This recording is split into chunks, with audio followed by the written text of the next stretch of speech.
cik precīzs var būt ātrais elektroauto baterijas tests salīdzinājumā ar pilnas izlādes testu. To mēs šodien noskaidrosim. Tam mums, protams, ir nepieciešams uzlādēt auto līdz 100%.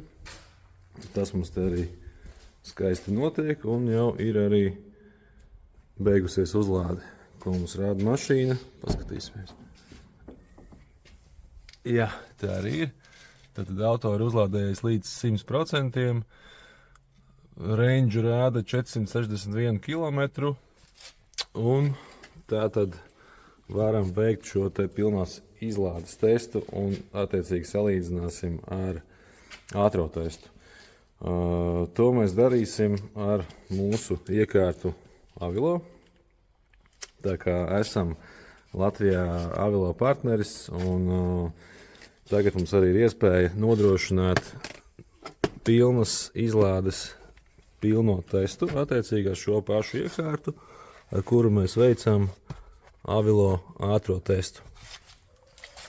Jo, protams, ir tikai loģiski un normāli, ka cilvēkiem ir jautājumi un interesē, cik tad šis te ātrais tests patiesībā ir precīzs un kāds ir iespējamais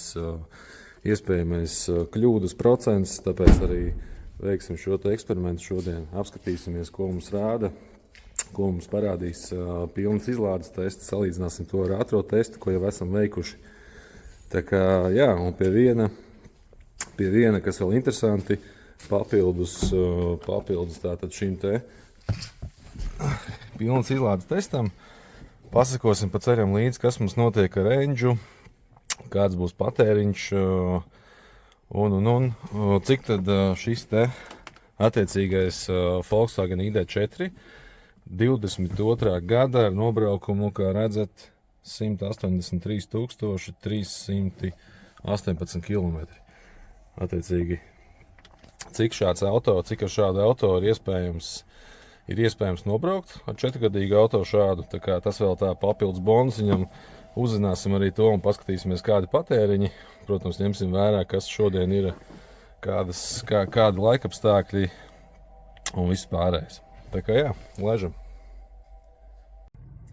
Un kā tad sākās šis te premium Avilo tests, jeb pilnas izlādes tests? Tātad šo pašu Avilo iekārtu mēs pieslēdzam pie mašīnas ar tātad kabeli pie OBD.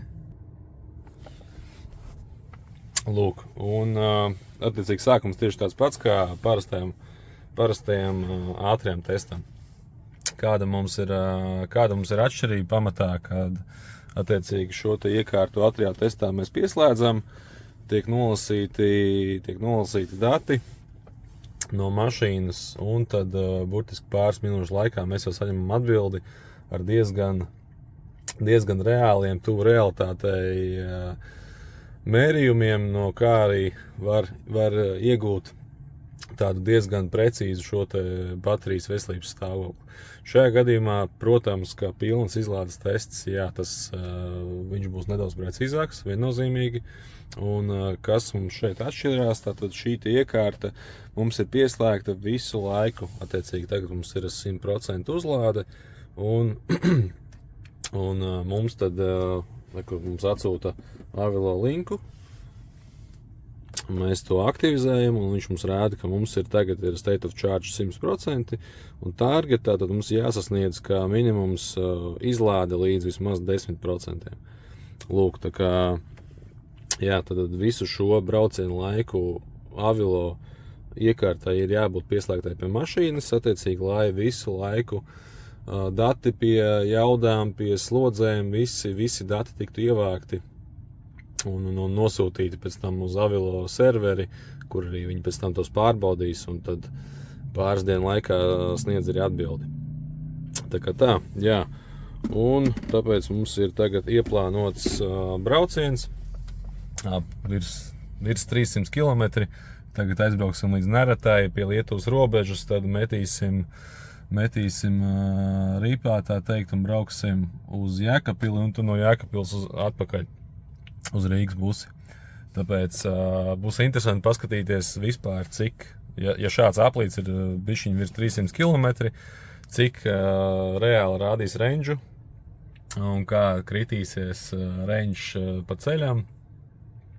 Varēsim pastīties, pavērot, kāds būs vidējais patēriņš un jā, tā kā laižam.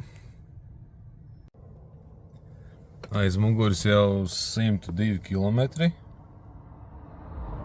Un kā redzam, range mums ir nokrities uz 337. Tas jau, protams, gaidāms, ka range kritīsies ātrāk kā pats nobrauktais attālums.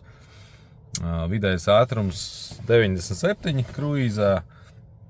Un kā arī redzams, patēriņš 18,2 kWh uz 100 km uz šo brīdi. Iespējams, vēl braucot, vēl bišķi viņš arī pakritīsies. Temperatūra ārā 16 grādi un esam 7,5 km pirms Nerates vēl.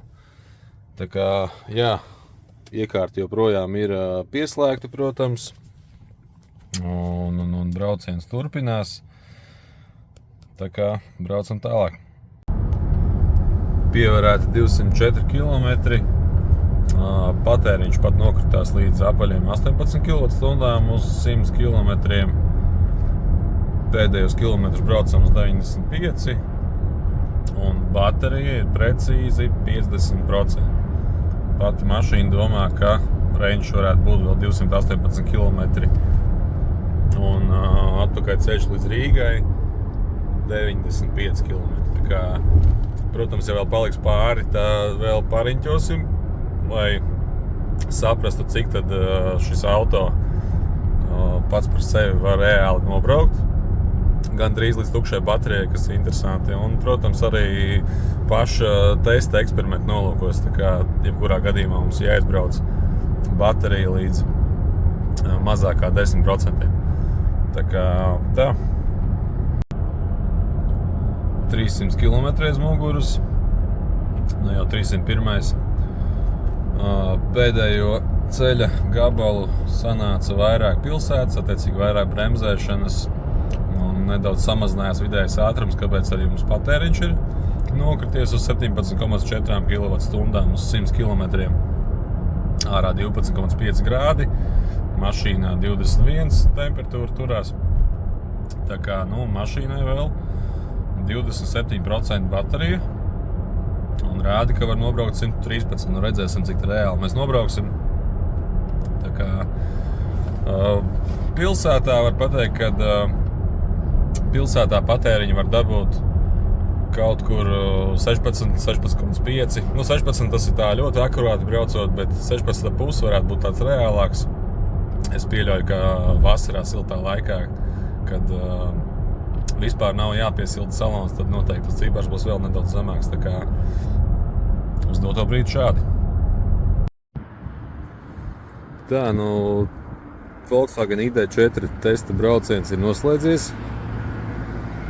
Esam atpakaļ Rīgā. Ceļā nepilnas 5 stundas. Tātad, kā teica, konkrētais auto 22. gads, ID4 Pro, 150 kW, 77 kWh baterija. Un skatīsimies, kas tam mums pa datiem rādās saistībā ar mūsu braucienu. Tātad nobraukti no uzlādes 369 km. Vidējais patēriņš 17,2 kWh.